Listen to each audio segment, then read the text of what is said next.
Good morning. It is so good to be together with you again. I have missed these times the last couple of weeks. My husband and I celebrated our 25th wedding anniversary the end of July. We were able to take a little time away and to be with our family. Part of that time away, I was able to take my children to see the hometowns where both of my parents grew up. That was a fun excursion. My kids had never experienced that before, and so it was great to be able to show them some of those places where I would go to visit my grandparents when I was a child. And it was a great time of celebrating our heritage, where we've come from, where my kids have come from, that connection with family and with extended family.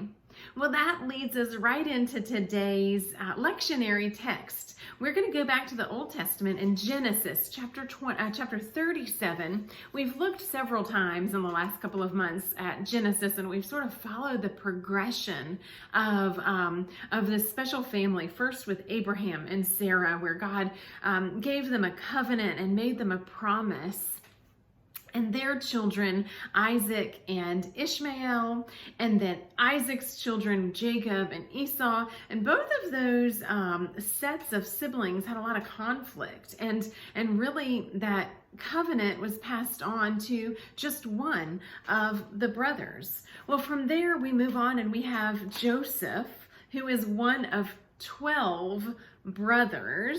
They're all the children of Jacob. And Joseph, you remember, had the coat of many colors. He was one of the youngest siblings, and he was beloved by his father, and the other brothers became jealous of that. And in fact, there was definitely conflict. There's a lot to the story that we could dig deep into. They actually told their father that Joseph had been killed when he essentially had been sold into slavery into the hands of some Egyptians, and then he ended up moving up the ranks in Egypt and ended up sparing his family in a time of famine. There's lots of context and history there within Genesis if you want to do some extra digging and reading.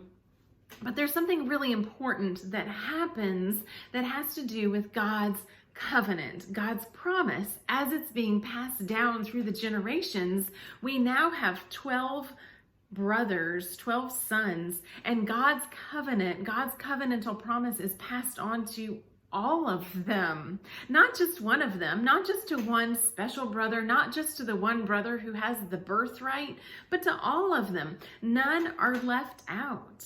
So that's a really pivotal moment for us. In fact, these 12 sons become the 12 tribes of Israel that we are familiar with. They're all included. They're all a part of God's promise. It's their heritage for all of them. And when we think back to the Old Testament and we think back to how many years ago, thousands of years ago, that this was written, this is part of our heritage as well. This is who we are. This is a part of our heritage. We are part of God's promise, just as all of these generations we have read about through Genesis. And then we come into the New Testament and the teachings and the gift of salvation that we have through Jesus. And all of this makes us brothers and sisters in Christ. This is our heritage. As important as it is to think about our heritage and where we've come from through previous generations, it's essential to think about our heritage in Christ, the fact that we are part of God's promise, his covenantal promise to all of us. That's great news for us today. I hope you rest with a sense of comfort, knowing that you are part of God's family and that you have been chosen long ago to be part of God's family, and that together we all share in that heritage. I hope you have a wonderful day today.